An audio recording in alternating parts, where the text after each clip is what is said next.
ಚುನಾವಣೆಗಳಿಗೆ ಬಂದು ಇಲ್ಲ ಏನೋ ದೊಡ್ಡ ದೊಡ್ಡ ಕಾರ್ಯಕ್ರಮಗಳಿಗೆ ಬಂದು ನಾಟಕ ರೀತಿ ಆಡ್ಕೊಂಡು ಹೋಗಿದ್ದು ನೀವು. ಅದಕ್ಕೆ ನಿಮ್ಗೆ ಜನ ಬುದ್ಧಿ ಕಲಿಸಿದ್ದು. ಏನೋ ಒಂಥರ ನಿಮ್ಮದೇ ಆದ ಒಂದು ಸ್ಟೈಲಲ್ಲಿ ಗುರಾಯಿಸೋದು ಅದು ಇದು ಮಾಡ್ತಾಯಿದ್ರು. ಅರ್ಜಿ ಎತ್ಕೊಂಡ್ಬರ್ತಾರೆ ಜನ. ಅಲ್ಲಿ ಜನಗಳು ನಾಟಕ ಮಾಡೋಕ್ಕೆ ಬರ್ತಾರೆ. ಅಲ್ಲಿ ಈ ನಾಟಕ ನೋಡೋಕ್ಕೆ ಅಂದರೆ ಶಾಸಕರು ಹೋಗ್ತಾರ. ಮಣ್ಣಿನ ವಾಸನೆ ಗೊತ್ತಿಲ್ವಾ? ಚಾಪೆ ಮೇಲೆ ಕೂತ್ಕೊಂಡು ಸುಮ್ಮನೆ ಹರಟ ಹೊಡಿತಾರೆ ಇದಾರಂತೇಳಿ ಅಂತ ಅವ್ರಿಗನ್ಸಿದ್ರೆ ಮೊನ್ನೆ ಸಂಸದರಿಗೆ ಅವ್ರ ದೌರ್ಬಲ್ಯ ಅವರ ವೀಕ್ನೆಸ್ ಏನಿದೆ ನಮಗೆ ಗೊತ್ತಿಲ್ಲ. ಬಡವರ ಕಣ್ಣೀರು ಒರೆಸಿದ್ದಿದ್ರೆ 2023 ನಿಮ್ಮನ್ನು ದೇವ್ರ ಥರ ನೋಡಿ ಮತ್ತೊಮ್ಮೆ ಅವಕಾಶ ಕೊಟ್ಟಿರೋರು. ಈ ಮೂಲಕ ತಮಗೆ ಎಚ್ಚರಿಕೆ ಆದರೂ ತಂದ್ಕೊಳ್ಳಿ, ಇಲ್ಲ ಮನವಿ ಆದರೂ ಅಂದ್ಕೊಳ್ಳಿ. ಯಾವುದಕ್ಕೂ don't care. I don't care. Pradeep Eshwar followers ಯಾರು ಕೇರ್ ಮಾಡಲ್ಲ. ನಿಮಗೆ ಮತ್ತೊಮ್ಮೆ ಬುದ್ಧಿ ಕಲಿಸ್ತಾರೆ ಎಲ್ಲ ಚುನಾವಣೆಗಳಲ್ಲಿ. ಪಾಪ ಅವರು MLA ಚುನಾವಣೆಯಲ್ಲಿ ಸೋತ ಮೇಲೆ ಜನ ಬುದ್ಧಿ ಕಲಿಸಿದ ಮೇಲೆ ಅವರ ಆಟೋಪಾಟಗಳು ಯಾವ ರೀತಿ ನೋಡ್ಕೊತಾ ಇದ್ರು ಅಂಥೇಳಿ ಈಗ ಮತ್ತೆ MP ಚುನಾವಣೆಯಲ್ಲಿ ಗೆದ್ದ ಮೇಲೆ ಏನೋ ಒಂಥರ ಕೊಂಬುಗಳು ಬಂದಿರೋ ಥರ ಆಡ್ತಾಯಿದ್ದಾರೆ. ಬಟ್ ಸರ್, ರಾಜಕಾರಣದಲ್ಲಿ ತೆಗಳಿಕೆ ಹೊಗಳಿಕೆ ಅದೆಲ್ಲ ಸಹಜ. ವಿರೋಧ ಪಕ್ಷದವರು ಅಂದರೆ ತೆಗಳ್ತಾರೆ ಹೊಗಳ್ತಾರೆ. ಬಟ್ ತೆಗಳಕ್ಕೂ ಹೊಗಳಕ್ಕೂ ಒಂದು ವಿಷಯಾಧಾರಿತವಾಗಿ ಇರಬೇಕು ಅಂತ ನನ್ನ ಒಂದು ಅಭಿಪ್ರಾಯ. ಯಾಕಂದರೆ ಇವತ್ತು ಬರೀ ಮಾತಿನಲ್ಲಿ ಹೇಳೋದಲ್ಲ, ಇವತ್ತು ತಾವೇ ನೋಡ್ಬೋದು ನಮ್ಮ ಶಾಸಕರು ಯಾವ ರೀತಿ ಕೆಲಸ ಮಾಡ್ತಾಯಿದ್ರು ಅಂತೇಳಿ ತಾವೇ ಖುದ್ದು ನೋಡ್ಬೋದು. ಈಗ ಜನ ಚಾಪೆ ಮೇಲೆ ಕೂತ್ಕೊಂಡು ಸುಮ್ಮನೆ ಹರಟ ಹೊಡಿತಾರೆ ಇದಾರಂತೇಳಿ ಅಂತ ಅವ್ರಿಗನ್ಸಿದ್ರೆ ಮೊನ್ನೆ ಸಂಸದರಿಗೆ ಅವ್ರ ದೌರ್ಬಲ್ಯ ಅವರ ವೀಕ್ನೆಸ್ ಏನಿದೆ ನಮಗೆ ಗೊತ್ತಿಲ್ಲ.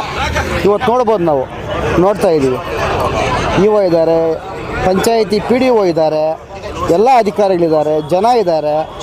ಶಾಸಕರು ಲ್ಯಾಪ್ಟಾಪ್ ಇಟ್ಕೊಂಡು ಪ್ರಿಂಟರ್ ಇಟ್ಕೊಂಡು ಇವತ್ತು ಏನು ಸಮಸ್ಯೆಗಳಿದೆ, ಪಿಂಚಣಿಗಳಿರ್ಬೋದು, ಈ ಸ್ವತ್ತುಗಳಿರ್ಬೋದು, ಬೇರೆ ಬೇರೆ ಆ ಸ್ಥಳದಲ್ಲಿ ರೇಷನ್ ಕಾರ್ಡ್ ಇರ್ಬೋದು, ಏನೇನಿರ್ತವೆ ಅಂಥವೆಲ್ಲ ಇವತ್ತು ಸಮಸ್ಯೆಗಳನ್ನು ಬಗೆಹರಿಸ್ತಾ ಇದ್ದಾರೆ. ನಾನು ಇನ್ನೂ ಒಂದು ಹಿಂದಕ್ಕೆ ಹೋಗಿ ಮೂಲಗಳು ಯಾವ ರೀತಿ ಇದ್ದರು ಅಂಥೇಳಿ ಮಾನ್ಯ ಸುಧಾಕರ್ ಅವರಿಗೆ ಹೇಳಬೇಕಂದ್ರೆ, ಬೆಳಗ್ಗೆ 4 ರಿಂದ 5 ಗಂಟೆಗೆ ಎದ್ದು ಅವ್ರ ಕಾರ್ಯಕರ್ತರು ಇರ್ಬೋದು, ಅವ್ರ ಮುಖಂಡರು ಇರ್ಬೋದು, ಸ್ನಾನ ಮಾಡಿ ಪಾಪ ಇಲ್ಲ ಬಸ್ ಹತ್ಕೊಂಡು ಇಲ್ಲ 2-3 ಸಾವಿರ ಕಾರ್ ಮಾಡಿಕೊಂಡು ಸದಾಶಿವನಗರಕ್ಕೆ ಹೋದಾಗ ತಾವು ಯಾವ ರೀತಿ ಆ ಜನರಿಗೆ ಕಷ್ಟಗಳು ಸ್ಪಂದಿಸ್ತಾ ಇದ್ರಿ ಅಂಥೇಳಿ ಇವತ್ತು ನೀವು ಹಿಂದೆ ಒಂದು ರೀಕಾಲ್ ಮಾಡ್ಕೊಳ್ಳಿ ಮಾನ್ಯ ಸಂಸದರು, ನಿಮ್ಗೆ ಅರ್ಥ ಆಗುತ್ತೆ. ಹೋಗಿ ಆಫೀಸಲ್ಲಿ ಗಂಟೆಗಟ್ಟಲು ಕೂತರೂ ಸಹ ನೀವು ಕನಿಷ್ಠ ಪಕ್ಷ ಸೌಜನ್ಯಕ್ಕೆ ಏನು ನಿಮ್ಮ ಸಮಸ್ಯೆ, ಬೆಳಗ್ಗೆ ಎದ್ದು ಬಂದಿದ್ದಾರೆ, 2-3 ಸಾವಿರ ಖರ್ಚು ಮಾಡ್ಕೊಂಡು ಬಂದಿದ್ದಾರೆ, ಬಡವರು ಬಂದಿರ್ತಾರೆ ಅಂಥೇಳಿ ನೀವು ಆಲಿಸ್ತಾ ಇರಲಿಲ್ಲ. ಇದು ತಮ್ಮ ಗಮನಕ್ಕಿರಲಿ. ಆಯಿತು, ಅದಕ್ಕೂ ಮುಂದೆ ಹೋಗಿ ಬೆಂಗಳೂರಿಂದ ಚಿಕ್ಕಬಳ್ಳಾಪುರಕ್ಕೆ ಬರ್ತಾಯಿದ್ರಿ ಬೇರೆ ಬೇರೆ ಕಾರ್ಯಕ್ರಮಗಳಿಗೆ. ಹಿಂದೆ 2 ಮುಂದೆ 2 ಎಸ್ಕಾರ್ಟ್ಗಳಿರ್ತಾಯಿದ್ವು. ತಾವು ಕಾರಿಂದ ಇಳಿದ ತಕ್ಷಣ ತಮಗೆ ಸುಮಾರು ಒಂದು 10 ಜನ ಪೊಲೀಸವರು ಬಂದು ಎಸ್ಕಾರ್ಟ್ ಕೊಡಬೇಕಾಗಿತ್ತು. ತಳ್ತಾಯಿದ್ರು ಜನನ, ಪಕ್ಕಕ್ಕೆ ಹೋಗಿ ಅಂತ. ಇಂತಹ ಒಬ್ಬ ನಾಯಕ ಚಿಕ್ಕಬಳ್ಳಾಪುರಕ್ಕೆ ಬೇಕಾಗಿತ್ತಾ? ಇಲ್ಲ ಪ್ರದೀಪ್ ಈಶ್ವರ್ ಅಂತವ್ರು ಇವತ್ತು ಚಾಪೆ ಮೇಲೆ ಕುಳಿತುಕೊಂಡು ಬೆಳಗ್ಗೆ 3 ಗಂಟೆಗೆದ್ದು ಮನೆಯಲ್ಲಿ 6 ಗಂಟೆಗೆ ಕ್ಷೇತ್ರದಲ್ಲಿ ಬಂದು ಜನರ ಸಮಸ್ಯೆಗಳನ್ನು ಖುದ್ದು ಊರೂರಿಗೆ ಹೋಗಿ ಕೇಳ್ತಾ ಇದ್ದಾರೆ. ಇಂಥವ್ರು ಬೇಕಾ ಅಂಥೇಳಿ ಜನರು ಈಗಾಗಲೇ ತೀರ್ಮಾನ ಮಾಡಿ ಆಗಿದೆ. ರಾಜಕಾರಣ ತೆವಲ್ಗೆ ಏನು ಬೇಕಾದರೂ ಮಾತಾಡ್ಬೋದು, ನಾಟಕ ಅನ್ಬೋದು, ಈ ಚುನಾವಣೆ ಗಿಮಿಕ್ ಅನ್ಬೋದು, ಇವೆಲ್ಲ ಸಹಜ. ನನ್ನ ನಾಟಕ ಚುನಾವಣೆ ಗಿಮಿಕ್ಗಳು ಆರೋಪಗಳು ಮಾಡೋದು ತಪ್ಪಿಲ್ಲ. ಬಟ್ ಆದರೆ ಇವತ್ತು ನೆಲದ ಮೇಲೆ ಹೋಗಿ ಕೂತ್ಕೊಂಡು ನೀವು ಮಣ್ಣಿನ ವಾಸನೆ ತಗೊಳ್ಳೋಕ್ಕೆ ಬರ್ತೀರ ಅಂತ ಹೇಳ್ತೀರಲ್ಲ, ನಿಜವಾಗ್ಲೂ ಇದು ನಿಮಗೆ ಶೋಭೆ ತರುವಂಥ ಮಾತುಗಳು ಅಂಥೇಳಿ ತಾವು ಅರ್ಥ ಮಾಡ್ಕೋಬೇಕು. ಇವತ್ತು ಬಡ ಜನರ ಸಮಸ್ಯೆಗಳನ್ನು ಪಾಪ ಅವರು ಸ್ನಾನ ಮಾಡಲ್ಲ, ಹಂಗೆ ಬಂದುಬಿಡ್ತಾರೆ, ಒಂದು ಅರ್ಜಿ ತೊಗೊಂಡು ಶಾಸಕರು ಬಂದಿದ್ದಾರೆ, ಏನೋ ಒಂದು ನಮ್ಮ ಒಂದು ಸಮಸ್ಯೆ ಪರಿಹಾರ ಆಗುತ್ತೆ ಅಂಥೇಳಿ ಬರ್ತಾರೆ. ಇವತ್ತು ಮಾನ್ಯ ಶಾಸಕರನ್ನೆಲ್ಲ ನೀವು ತೆಗಳಿರೋದು ಅಲ್ಲಿ ಬರ್ತಾರಲ್ಲ ಸಾಮಾನ್ಯ ಜನ, ಬಡ ಜನ, ಹಗಲೆಲ್ಲ ಕೂಲಿ ನಾಲಿ ಮಾಡಿ ರಾತ್ರಿ ಮಲಗಿ ಬೆಳಗ್ಗೆ ಅದೇ ಬಟ್ಟೆಯಲ್ಲೇ ಬಂದು ಇವತ್ತು ಸಮಸ್ಯೆ ಕೆಳಗೆ ಬರ್ತಾರಲ್ಲ, ನಿಜವಾಗ್ಲೂ ಅವ್ರನ್ನ ನೀವು ತೆಗಳಿರೋದು ಇವತ್ತು ಮನೆ ಶಾಸಕರನ್ನಲ್ಲ. ಅಲ್ಲಿಗೆ ಜನರ ಸಮಸ್ಯೆಗಳು ಅರ್ಜಿ ಎತ್ಕೊಂಡ್ಬರ್ತಾರೆ ಜನ, ಅಲ್ಲಿ ಜನಗಳು ನಾಟಕ ಮಾಡೋಕ್ಕೆ ಬರ್ತಾರ ಅಲ್ಲಿ? ಈ ನಾಟಕ ನೋಡೋಕ್ಕೆ ಅಂದರೆ ಶಾಸಕರು ಹೋಗ್ತಾರಾ? ಮಣ್ಣಿನ ವಾಸನೆ ಗೊತ್ತಿಲ್ವಾ? ಹಗಲು ರಾತ್ರಿ ತೋಟದಲ್ಲಿ ನೀರು ಕಟ್ಟಿ ಬೆಳೆಗಳು ಬೆಳೆದು ಹಲವಾರು ವರ್ಷಗಳ ಕಾಲ ವ್ಯವಸಾಯ ಮಾಡಿರೋಂಥ ಒಬ್ಬ ವ್ಯಕ್ತಿ ಪ್ರದೀಪ್ ಈಶ್ವರ್ ಅವರಂತ ನಿಮಗೂ ಗೊತ್ತು. ಯಾಕಂದರೆ ಒಂದೇ ಊರಿನವರು, ಅವ್ರು ಹೆಂಗೆ ಬೆಳೆದು ಬಂದರು, ಅವ್ರ ಆದಿ ಏನು, ಎಷ್ಟು ಕಷ್ಟ ಬಿಟ್ಟರು ನಿಮಗೂ ಗೊತ್ತು. ಇಂಥವೆಲ್ಲ ನಾಟ ಅಂದ್ಬಿಟ್ರೆ ಹಾಂ, ಇವೆಲ್ಲ ತಪ್ಪಾಗ್ತವೆ. ಯಾಕಂದರೆ ಟೀಕೆ ಮಾಡೋದು ಮಾಡಿ ಇವಾಗ, ಯಾಕಂದರೆ ಎಲೆಕ್ಷನ್ಗಳು ಬರ್ತಾ ಇದ್ದಾವೆ. ಸುಮಾರು 8 ತಿಂಗಳಾಯ್ತು ಸರ್, 8-9 ತಿಂಗಳಾಗಿರಬೇಕು ಸಂಸದರಾಗಿ. ಎಲ್ಲೂ ಇದುವರೆಗೂ ಕಾಣಿಸ್ಕೊಳ್ಳಿಲ್ಲ. ಅಮಾವಾಸ್ಯೆಗೋ ಪೂರ್ಣಿಮೆಗೋ ಜಿಲ್ಲಾ ಪಂಚಾಯತಿ ಕಚೇರಿಯಲ್ಲಿ, ಅವ್ರ ಕಚೇರಿಯಲ್ಲಿ ಬಂದು ಸಾರ್ವಜನಿಕರ ಕುಂದು ಕೊರತೆಗಳನ್ನು ನಾನು ಈಡೇರಿಸ್ತೀನಿ ಅಂತೇಳಿ ಬಂದು ಒಂದು ಅರ್ಜಿ ತೊಗೊಂಡು ಹೋಗ್ತಾಯಿದ್ರು. ಈಗ ಚುನಾವಣೆ ಹತ್ರ ಬಂತಲ್ಲ, ಎಲ್ಲ ಚುನಾವಣೆ ಹತ್ರ ಬಂದು PLD ಬ್ಯಾಂಕಿಂದ ಹಿಡಿದು APMC, TAPSMS, ಗ್ರಾಮ ಪಂಚಾಯತಿ, ಜಿಲ್ಲಾ ಪಂಚಾಯತಿ, ತಾಲೂಕು ಪಂಚಾಯತಿ ಎಲ್ಲ ಚುನಾವಣೆಗಳು ಈ ವರ್ಷದಲ್ಲಿ ಬರ್ತವೆ. ಹಾಗಾಗಿ ನೀವು ಈಗ ಈ ಚುನಾವಣೆಗಳು ಎದುರಿಸ್ಬೇಕು ಅಂಥೇಳಿ ಈಗ ನೀವು ಕ್ಷೇತ್ರಕ್ಕೆ ಕಾಲಿಟ್ಟಿದ್ದೀರ. ಅದು ಜನಕ್ಕೂ ಗೊತ್ತು. ಯಾಕಂದರೆ ಜನ ಏನು ದಡ್ರಲ್ಲ. 1 ವರ್ಷದಿಂದ ಏನು ಮಾಡಿದ್ರು ಈಗಲೂ ಬೇಕಾದ್ರೆ ಹೇಳ್ತಾರೆ ಅದನ್ನು. 8-9 ತಿಂಗಳಿಂದ ನೀವು ಕ್ಷೇತ್ರದಲ್ಲಿ ಪತ್ತೆ ಇಲ್ಲ. ಈಗ ಬಂದುಬಿಟ್ಟು ಏಕಾಏಕಿ, ಯಾಕಂದರೆ ಏನೋ ಒಂದು ಆರೋಪ ತೋರಿಸ್ಬೇಕಲ್ಲ ಚುನಾವಣೆಗೆ ಹೋಗ್ಬೇಕಂದ್ರೆ. ಆ ರೀತಿ ಜಿಲ್ಲಾ ಪಂಚಾಯತಿ, ತಾಲೂಕು ಪಂಚಾಯತಿ ಚುನಾವಣೆ ಇಟ್ಕೊಂಡು ಶಾಸಕರು ಜನಸೇವೆ ಮಾಡಬೇಕಂದಿದ್ದರೆ 1 ವರ್ಷದಿಂದ ಏನು ಮಾಡಬೇಕಾಗಿರಲಿಲ್ಲ. ಅವ್ರಿಗೆ ಗೊತ್ತು ಇದೇ ಸರ್ಕಾರದಲ್ಲಿದ್ದಾರೆ, ಚುನಾವಣೆ ಯಾವಾಗ ಬರ್ತವೆ, ಚುನಾವಣೆ ಮುಂದೆ ಬರುತ್ತೆ ಅಂಥೇಳಿ ಹೋಗೋದು ಅವ್ರಿಗೆ ಗೊತ್ತು. ಬಟ್ ಅವ್ರು ಆ ರೀತಿ ಮಾಡಲಿಲ್ಲ. ನಿಮ್ಮ ಥರ ಚುನಾವಣೆಗಳಿಗೆ ಬಂದು, ಇಲ್ಲ ಏನೋ ದೊಡ್ಡ ದೊಡ್ಡ ಕಾರ್ಯಕ್ರಮಗಳಿಗೆ ಬಂದು ನಾಟಕ ರೀತಿ ಆಡ್ಕೊಂಡು ಹೋಗಿದ್ದು ನೀವು. ಅದಕ್ಕೆ ನಿಮ್ಗೆ ಜನ ಬುದ್ಧಿ ಕಲಿಸಿದ್ದು. ಇವ್ರಿಗೇನೋ ಥರ ಇಲ್ಲ. ಯಾಕಂದರೆ ಬಡತನದಿಂದ ಬಂದಿರೋವಂಥವ್ರು, ಜನರ ಕಷ್ಟ ಸುಖಗಳು ಅರ್ತಿರೋ ಅಂಥವ್ರು. ಅದಕ್ಕೆ ಬೆಳಗ್ಗೆನೇ ಬಂದು ಅವ್ರ ಜನರ ಸಮಸ್ಯೆಗಳನ್ನು ಸ್ಥಳದಲ್ಲೇ, ನನಗೆ ಗೊತ್ತಿದ್ದಂಗೆ, ನಾನು ಖುದ್ದು ನೋಡ್ದಂಗೆ 50% ಭಾಗ ಸಮಸ್ಯೆಗಳನ್ನು ಸ್ಥಳದಲ್ಲೇ ಇವತ್ತು ಪರಿಹಾರ ಮಾಡ್ತಾಯಿದ್ದಾರೆ. ನಿಮ್ಮ ಜೀವನದಲ್ಲಿ ಯಾವತ್ತಾದರೂ ಹೋಗಿ ಒಂದು ಅರಳಿಕಟ್ಟೆ ಹತ್ರನೋ ಎಲ್ಲಾದರೂ ಕೂತ್ಕೊಂಡು ನೆಲದಲ್ಲಿ ಸಮಸ್ಯೆ ಕೇಳೋ ಉದಾಹರಣೆ ಇದ್ದರೆ ದಯವಿಟ್ಟು ತೋರಿಸ್ಬೇಡಿ. ನಾನು ತೋರಿಸಿದ್ನಲ್ಲ ವಿಡಿಯೋ ಮುಖಾಂತರ ನಿಮಗೆ ತೋರಿಸಿದ್ದೀನಿ ನಾನು ಯಾವ ರೀತಿ ಶಾಸಕರು ಕಾರ್ಯವೈಖರಿ ಇದೆ ಅಂಥೇಳಿ ನಿಮ್ಗೆ ತೋರಿಸಿದ್ದು. ನೀವು ಮಾಡಿ. ಈ ಜಿಲ್ಲಾ ಪಂಚಾಯತಿ, ತಾಲೂಕು ಎಲ್ಲ ಹತ್ರಕ್ಕೆ ಬಂತು ಅಂಥೇಳಿ ಡಂಗೋರ ಬಾರಿಸ್ಕೊಂಡು ಬರ್ತಾ ಇರೋದು ನೀವು ಶಾಸಕರಲ್ಲ. ಇದು ತಮ್ಮ ಗಮನದಲ್ಲಿ ಇರಲಿ. ಕನಿಷ್ಠ ಪಕ್ಷ ಸ್ವಂತ ಊರಿಗೆ ಪೆರೇಸಂದ್ರ ಕ್ರಾಸಿಂದ ಊರೊಳಗೆ ರಸ್ತೆ ಹಾಕ್ತಿಲ್ಲ ನಿಮ್ಮ 10 ವರ್ಷದ ಒಂದು ರಾಜಕೀಯ ಅವಧಿಯಲ್ಲಿ.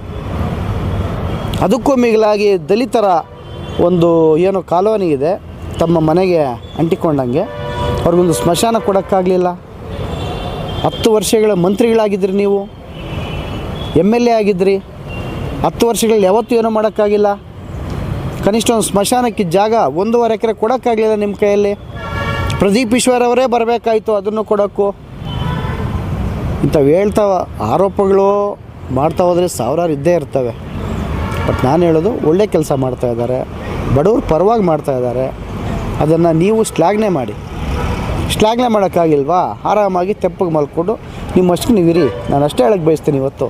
ನಿಮ್ಗೆ ಅದಕ್ಕೂ ಬೇಕಾದರೆ ಮೊನ್ನೆ ಹೋಗಿದ್ರಲ್ಲಿ ಯಾವುದು ಅಲಾಸ್ತಿನಹಳ್ಳಿಯಲ್ಲಿ ಕೇಳಬೇಕಾಗಿತ್ತು. ನೀವು ಆರೋಪ ಮಾಡೋಕ್ಕೆ ಮುಂಚೆ ಶಾಸಕರು ನಿಮ್ಮೂರಿಗೆ ಬಂದಿದ್ರಾ, ಏನೇನು ನಿಮ್ಮ ಸಮಸ್ಯೆನ ಪರಿಹಾರ ಮಾಡಿದ್ರು ಅಂತೇಳಿ ಕೇಳಬೇಕಾಗಿತ್ತು. ಗೊತ್ತಾಗ್ಬಿಡೋದು.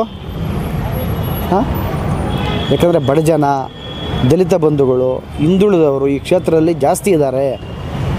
ಅವ್ರ ಕಷ್ಟ ನಿಮ್ಗೆ ಬೇಕಾಗಿರಲಿಲ್ಲ.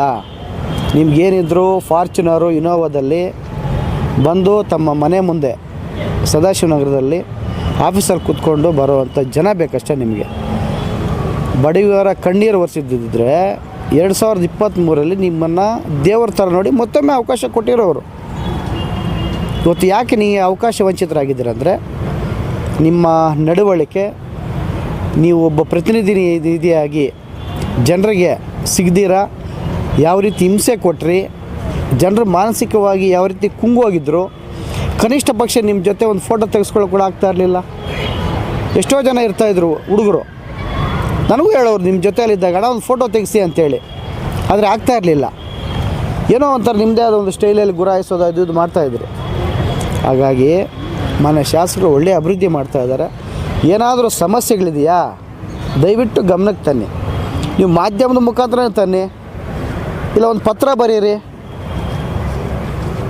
ಒಬ್ಬ ಹುಡುಗ, ಸಾಮಾನ್ಯ ಹುಡುಗ ಶಾಸಕರಾಗೋದಂದರೆ ಅದು ಸಾಮಾನ್ಯ ಮಾತಲ್ಲ. ಅದು ತಮಗೂ ಗೊತ್ತು. ನನಗೆ ಕೂಡ ಸುಮಾರು ಕೋಟಿಗಳು ವ್ಯಯ ಮಾಡಿದ್ರಿ ನೀವು ಚುನಾವಣೆಗೆ, ಆದರೂ ಜನ ಮತ ಕೊಡಲಿಲ್ಲ.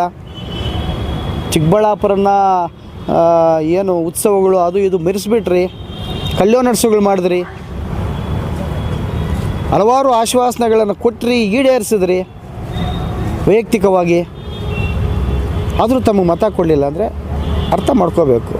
ಹಾಗಾಗಿ ಇವತ್ತು ಮಾನ್ಯ ಮುಖ್ಯಮಂತ್ರಿಗಳು ಸಿದ್ದರಾಮಯ್ಯನವರು ಅವ್ರ ಫೇಸ್ಬುಕ್ಕು, ಇನ್ಸ್ಟಾಗ್ರಾಮು, ಟ್ವಿಟ್ಟರಲ್ಲಿ ಇವತ್ತು ಶಾಸಕರು ಯಾವ ರೀತಿ ನಮ್ಮೂರಿಗೆ ನಮ್ಮ ಕಾರ್ಯಕ್ರಮ ಮಾಡ್ತಾಯಿದ್ದಾರೆ ಅಂತೇಳಿ ಬೆನ್ನಿತಟ್ಟು ಹೊಗಳಿದ್ದಾರೆ. ಹಾಗಾಗಿ ಕೊನೆಗೊಂದು ಮಾತು ಹೇಳ್ತೀನಿ ಮಾನ್ಯ ಸಂಸದರಿಗೆ, ನಿಮಗೆ ಶಾಸಕ ಸ್ಥಾನ ಮತ್ತು ಸಂಸದ ಸ್ಥಾನ ಎರಡೂ ನೋಡಿರೋಂಥವ್ರು. ಇವುಗಳ ಮೇಲೆ ಏನಾದರೂ ಪ್ರಜಾಪ್ರಭುತ್ವದ ಮೇಲೆ ಗೌರವ ಇದ್ದರೆ ನೀವು ತೆಗಳೋದನ್ನು ಬಿಡಿ.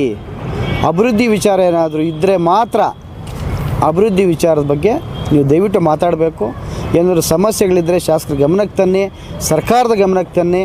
ಬಟ್ ವಿನಾಕಾರಣ ಏನಾದರೂ ಮತ್ತೊಮ್ಮೆ ಮಾನ್ಯ ಶಾಸಕರ ಬಗ್ಗೆ ಏನಾದರೂ ಮಾತಾಡಿದ್ರೆ ಶಾಸಕರ ಫಾಲೋಯರ್ಸ್ ಆಗಿ ನಾವು ಸುಮ್ಮನೆ ಇರಲ್ಲ ಅಂಥೇಳಿ ಈ ಮೂಲಕ ತಮಗೆ ಎಚ್ಚರಿಕೆ ಆದರೂ ತಂದ್ಕೊಳ್ಳಿ, ಇಲ್ಲ ಮನವಿ ಆದರೂ ಅಂದ್ಕೊಳ್ಳಿ.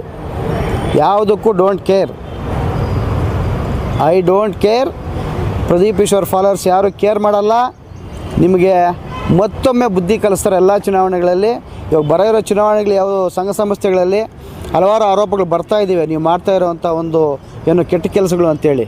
ಮೀಸಲಾತಿಯಲ್ಲಿ ಇರ್ಬೋದು, ಶೇರ್ಗಳು ಮಾಡಿಸೋದ್ರಲ್ಲಿ ಇರ್ಬೋದು, ಅದೆಲ್ಲ ಬರ್ತಾ ಇದೆ. ಮುಂದಿನ ದಿನಗಳಲ್ಲಿ ಮಾತಾಡೋಣ ಅದ್ರ ಬಗ್ಗೂ. ಸಂಘ ಸಂಸ್ಥೆಗಳ ಬಗ್ಗೆ ನೀವೇನೇನು ಅವ್ಯವಹಾರಗಳು ಮಾಡಿದ್ದೀರಂತೇಳಿ, ಯಾವ ರೀತಿ ಒತ್ತಡಗಳು ಹಾಕಿ ಇವತ್ತು ಅಧ್ಯಕ್ಷರುಗಳ ಮೇಲೆ, ಸಂಘ ಸಂಸ್ಥೆ ಅಧ್ಯಕ್ಷರುಗಳ ಮೇಲೆ ಮಾಡಿದಿರಂತ ಎಲ್ಲ ಗೊತ್ತು. ಬರಲಿ, ಮುಂದೆ ಚುನಾವಣೆಗಳು ಬರ್ತಾವೆ ಮುಂದಿನ ತಿಂಗಳಿಂದ, ಆಗ ಅದರ ಬಗ್ಗೆ ಎಲ್ಲ ವಿವರವಾಗಿ ತಿಳಿಸ್ತೇನೆ. ಮನೆ ಶಾಸಕರ ಬಗ್ಗೆ ಮಾತಾಡಬೇಕು ಅಂದರೆ ನಾಲಿಗೆ ಬಿಗಿದು ಹಿಡಿದು ಮಾತಾಡಬೇಕು ಅಂತೇಳಿ ಮತ್ತೊಮ್ಮೆ ತನಗೆ ಹೇಳೋಕ್ಕೆ ಬಯಸ್ತೇನೆ.